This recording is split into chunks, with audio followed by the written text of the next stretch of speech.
Richard Southern here in the 680 newsroom. A turbulent, money-losing week for stocks is in the books, and it came amid trade tariff tit-for-tat talk from Trump. The U.S. president announcing a list of Chinese goods going into the U.S. that there'll be trade tariffs on. Beijing answering right back, announcing trade tariffs of its own on U.S. goods, everything from Ford motor cars to Jack Daniel's whiskey.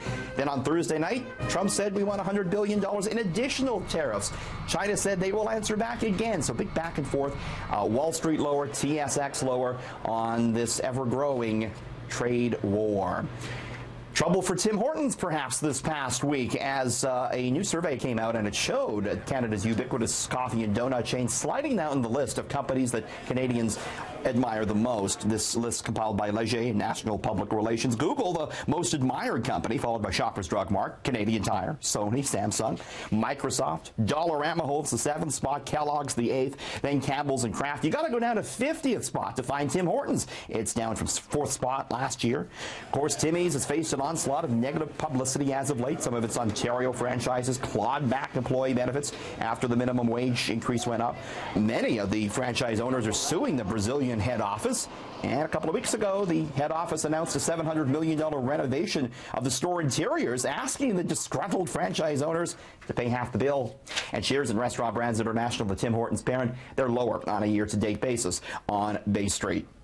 Well, golf, certainly top of mind for many this weekend. Are you having a look at the Masters? Golf's biggest tournament is on. Tiger Woods is back. And while we may check out the golf, fewer of us are actually playing it. Yes, golf attendance at the course is way down. It takes a lot of time to play. That's why people are doing it less. It's expensive and it's frustrating to attract the younger generation. Sports trying different things, like 6-hole courses. They've even experimented with making the hole bigger. I want to show you what the big push is, though, to bring in some younger players. It's called Topgolf. This is a franchise chain, 3-level driving range. Guests use microchip balls that instantly score themselves, showing players the accuracy and distance of their shots on a TV set up in their hitting bay, so you don't actually have to walk through a course. There's top shelf booze, food. Cineplex, Canada's theater chain, teaming up with Topgolf. They may bring some locations here close to home. Tough traveling with kids on an airplane, we know that. I want to show you what Air New Zealand is doing to try and make that experience better. Wow, take a look at this. It's a row of 3 economy seats that turns into a flat surface, kind of like a futon. Adults traveling with kids will be able to take advantage of a new harness and belt and will allow them to lie down with their kids for the entire flight. Air New Zealand making this available on their 777s and 787s. They don't fly to Toronto, they do fly to Vancouver. The cost of this, $300 to $800 extra on top of the regular tickets. New report this past week found Canadians lead the world in wasting food. Not good, and it costs a lot of money. There's some really interesting products out there now, though, that people are buying to help you keep food longer and therefore save money. I want to show you some of them. First of all, it's called the Blurple, $16.95. What you do, you put this in your fridge.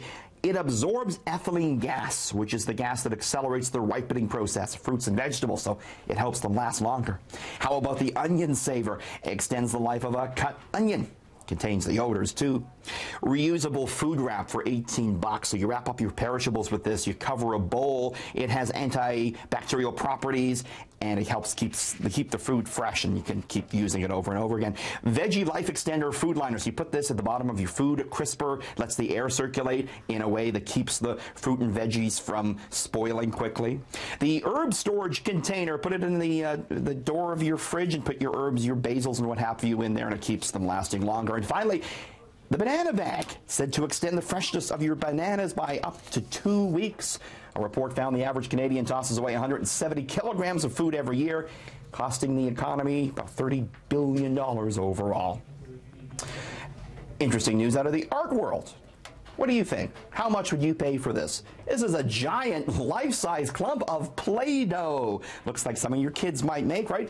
Well, this is expected to be auctioned for around $20 million at Christie's auction house. Lovers of modern art will recognize the artist Jeff Koons. For decades, he's made installations ranging from a big aluminum dog to big baseball bats. As for why he created the Play-Doh sculpture, the inspiration really came from one of my children, from my son Ludwig. And I brought him some Play-Doh, and he made a mound of Play-Doh, and he said, Dad, and I turned to what? He went, voila. in front of this mound of Play-Doh, and he was so proud.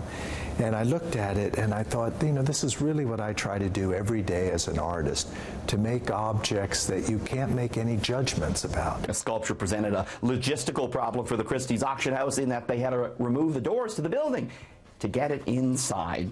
Finally, a lot of people may be wanting to try this this weekend. Jollibee, the big Filipino fast food chain, opened here in the GTA last weekend, and there's been tremendous lines ever since. This, they say, the McDonald's of the Philippines. Opening its first GTA location at Kennedy in the 401 at the Kennedy Commons Plaza there. I want to show you some of the dishes that they're known for. First off, they are known for their crispy chicken. $14.99 is the Toronto pricing for 6 pieces of chicken. But the menu gets more interesting beyond there. They're really known for their Jolly Spaghetti, as they call it, $5.99 here locally. The spaghetti more sweet than savory. It's full of ground beef, chunks of ham, and hot dog and sausage. I want to try this one, the Palabok Fiesta for $6.99. These are noodles in a shrimp sauce topped with crispy pork chicharron, smoked fish, toasted garlic and eggs. Looks interesting. Burger steak for $6.49. Basically their take on a Salisbury steak with a side of rice. Jollibee has almost 1,000 locations throughout the Philippines, and they're now starting a big expansion through the GTA to take advantage of a lot of Filipino immigration here. And I'm told they're handing out tickets in the early morning throughout the day. So you have to get there early right now if you want to get a taste of Jollibee here in Toronto at Kennedy in the 401. In the 680 newsroom, Richard Southern, City News.